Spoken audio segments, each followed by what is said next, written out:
Bonjour, je m'appelle Fournier, j'ai 19 ans. Je sors d'un bac SSI et je suis en première année de DUT GMP. Bonjour, je m'appelle Rémi Davrat, j'ai 19 ans, je viens d'un bac SSI. Je suis en première année GMP et on va vous présenter le portail électrique automatisé. Nous allons commencer par un sommaire. Alors tout d'abord, nous allons découvrir le système. Ensuite, nous allons vous présenter le langage ladder. Puis après, nous allons vous présenter le fonctionnement simplifié que nous avons pu programmer pas à pas à travers différentes étapes. Ce fonctionnement simplifié tend à se rapprocher vers le fonctionnement complet qui nous a été donné par le prof et que nous allons également vous expliquer. Et enfin, nous formulerons une conclusion sur l'ensemble de notre TP. Le système étudié est un portail coulissant que l'on souhaite automatiser par le biais d'un microcontrôleur QBlock 320 qui est programmé en langage ladder. Le portail coulisse en translation. Un moteur à courant continu alimenté en basse tension assure le déplacement grâce à un système pignon crémaillère. Donc le portail est muni de deux capteurs FC fermeture et FC ouverture qui servent à déterminer si le portail est ouvert ou fermé, c'est-à-dire quand il arrive en fin de course.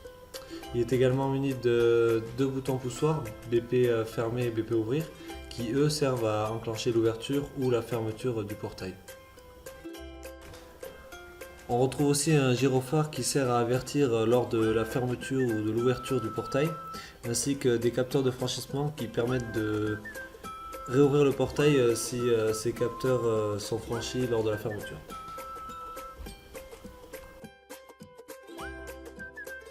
Donc l'idée initiale du ladder est la représentation de fonctions logiques sous la forme de schéma électrique.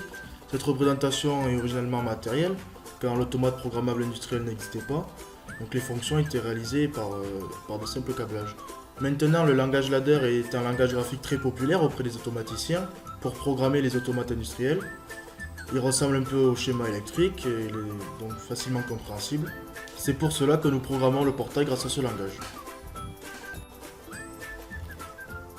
En guise de rapide exemple, nous allons vous présenter la fonction setout et restout qui, la première, maintient la sortie à on et la seconde maintient la sortie à off.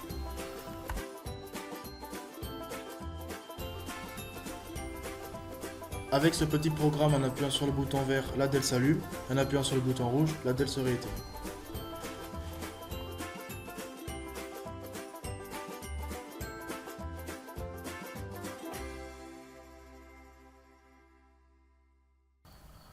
Alors voici le premier programme que nous avons fait.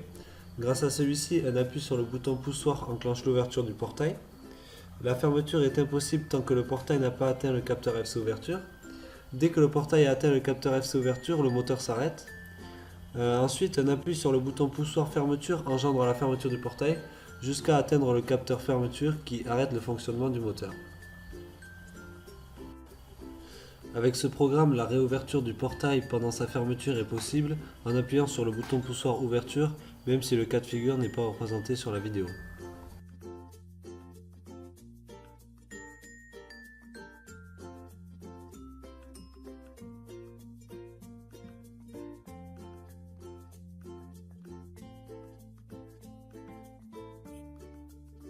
Pour améliorer le fonctionnement du programme, on a donc rajouté un gyrophare. Donc lorsque l'action moteur ouvrir ou moteur fermer est en train de s'exécuter, le gyrophare s'allume. Pour ça, on a rajouté une fonction logique OU avec moteur ouvrir, moteur fermer comme condition pour que le gyrophare s'allume. On peut donc remarquer sur la vidéo que quand le portail s'ouvre ou plus tard quand il va se fermer, le gyrophare s'allume.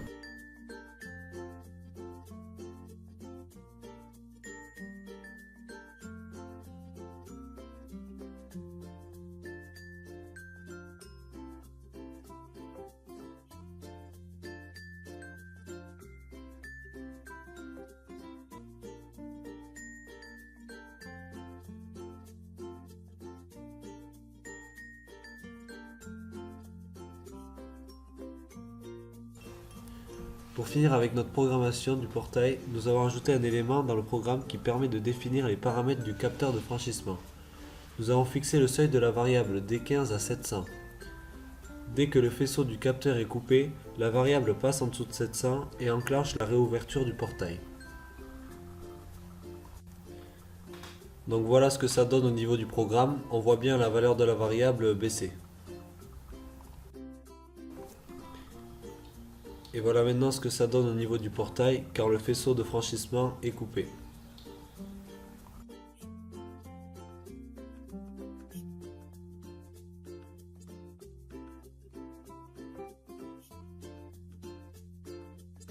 Donc maintenant notre programme s'est petit à petit complété, il ressemble de plus en plus au programme final qu'on nous a donné. À un détail près, c'est qu'il nous manque toutes les temporisations. Donc on va vous expliquer comment fonctionnent les temporisations sur ce programme final qu'on nous a donné. Donc on peut se rendre compte que lorsque le faisceau lumineux est franchi, donc la variable D15 inférieure à 600 ou le bouton pousseur ouverture actionné, un compteur C1 va se lancer, ce qui va lancer une temporisation. Une temporisation qui va prendre fin lorsque le capteur de fin de course, ouverture, est également actionné. Il en est de même pour la fermeture du portail. Lorsque le bouton pousseur fermeture va être actionné, un compteur C2 va se lancer, ce qui va alors démarrer la temporisation avant la fermeture du portail.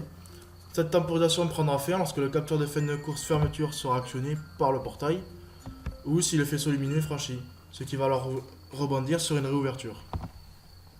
Si le portail se ferme normalement sans franchissement du faisceau lumineux, alors il y aura un arrêt des moteurs et le portail s'arrêtera en fin de course. Cette temporisation permettra alors au gyrophare de prévenir l'utilisateur de la translation du portail juste un petit peu avant son ouverture, juste un petit peu avant sa fermeture et également pendant sa translation.